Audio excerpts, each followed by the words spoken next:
रामचर्चा अध्याय 1। जन्म। प्यारे बच्चों, तुमने विजयदशमी का मेला तो देखा ही होगा। कहीं कहीं इसे रामलीला का मेला भी कहते हैं। इस मेले में तुमने मिट्टी या पीतल के बंदरों और भालुओं के से चेहरे लगाए आदमी देखे होंगे। राम, लक्ष्मण और सीता को सिंहासन पर बैठे देखा होगा और इनके सिंहासन के सामने कुछ फासले पर कागज और बांसों का बड़ा पुतला देखा होगा।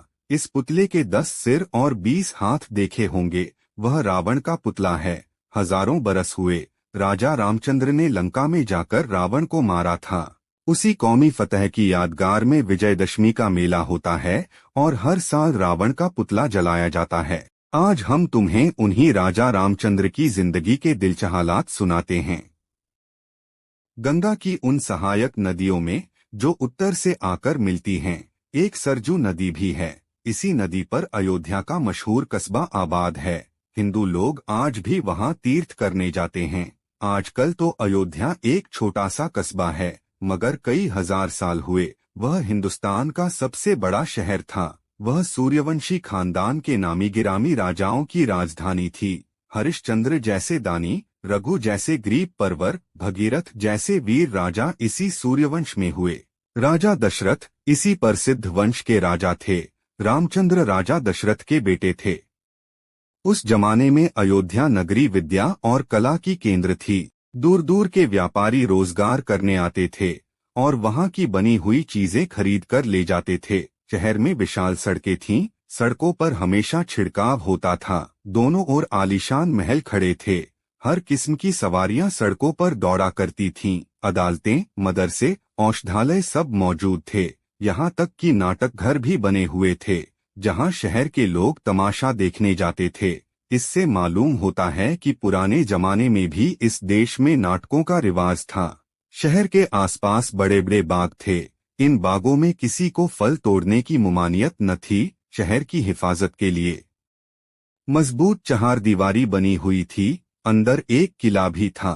किले के चारों ओर गहरी खाई खोदी गई थी, जिसमें हमेशा पानी लबालब भरा रहता था।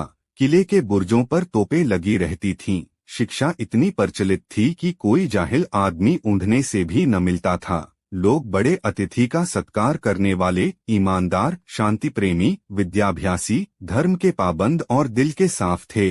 अदालतों में आजकल की तरह झूठे मुकदमे दायर नहीं किए जाते थे। हर घर में गायें पाली जाती थीं। घी दूध की इफरात थी।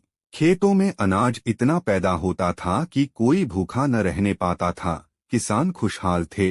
उनसे लगान बहुत कम लिया जाता था। डाके और चोरी की वारदातें सुनाई भी न देती थीं और ताउन, हैजा वगैरह बीमारियों का नाम तक न था। वह सब राजा दशरथ की बरकत थी।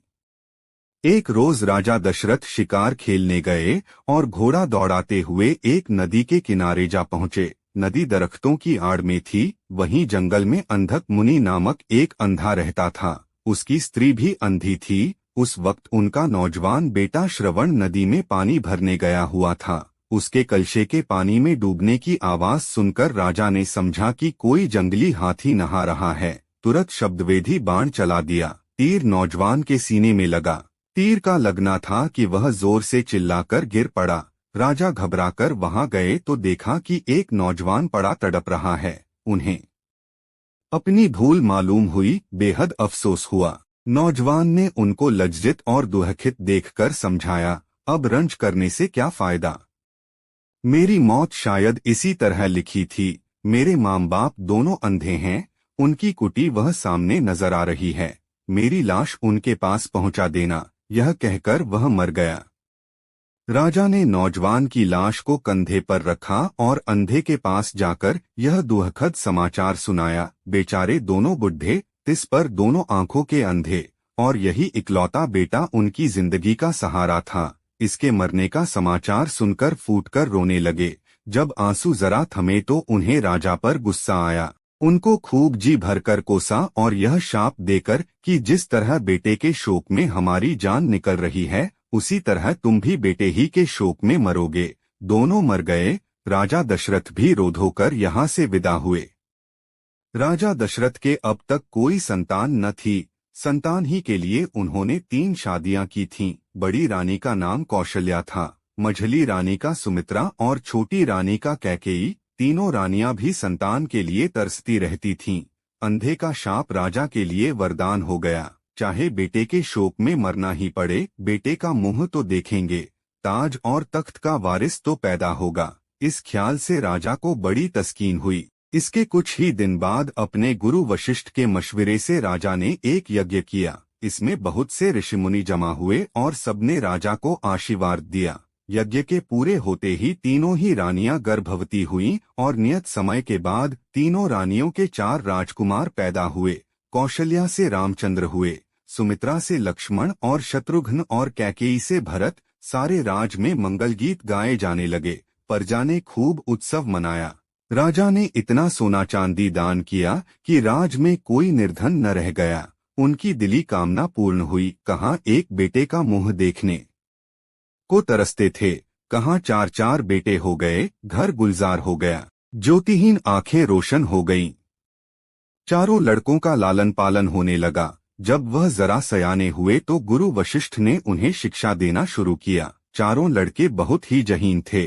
थोड़े ही दिनों में वेद शास्त्र सब खत्म कर लिए और रणविद्या में भी खूब होशियार हो गए। धनुविद्या में, भाला चलाने में, कुश्ती में, किसी फन में इनका समान न था, मगर उनमें घमंड नाम को भी न था।